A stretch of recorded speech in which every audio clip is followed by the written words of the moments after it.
Sa Mandawi City, nagsaka ang mga kaso sa rabies hukad pa sa pagsugod sa mga buwan sa Marso ug Abril. Sa pagpamakuna sa anti-rabies karong adlaw, mukapin sa 300 ang nagpabakuna. Atong sayran pinaagi ni ining report. Nakatala ang Animal Bite Treatment Center sa Mandawi City Health Office ug pagsaka sa mga kaso sa napaakan sa iro ug iring. Sa data sa Mandawi City Health Office, natala sa Enero ang 764 ka mga kaso sa pagpamaak sa iro ug iring, 742 sa Pebrero. Misaka kini sa 1,027 ka mga kaso sa Marso, apan mas misaka pa pagka-Abril nga miabot sa 1,122.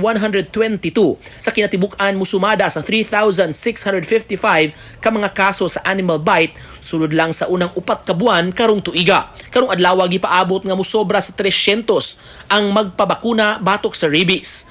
Alas 11 kaganihang buntag, moabot na sa 289 ang nagpabakuna, 73 niini mga bag-ong kaso. Usa kanila si George Sanoria, 38 anyos, taga barangay Tipolo. Nakaurasan siya sa iyang iro sa iyang tiyan samtang napaakan sab ang iyang bukton sa binuhing iring.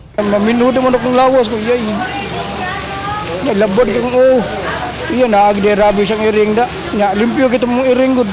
Gipasabot ni Vince Elvel Pales, nurse sa Mandawi City Animal Bite Treatment Center, nga importante kaayo nga magpabakuna dayon kung mahitabo mang mapaakan o kaha makaurasan man lang sa binuhing iring o iro. Iyang auhag sa mga mapaakan nga hugasan lang ang samad pinaakan sa mag-agas nga tubig sulod sa 15 minutos gamit ang isog nga sabong panlaba. So kadtong another one nga vaccine nga klase na to isa to ang Equirab, muna tong immediate protection. Once ma-inject, ma-infiltrate na nato siya sa iyang samad, protektado ng pasyente up to 21 days. Uban ni Godfrey Relien, Nico Sereno, Balitang Bisda.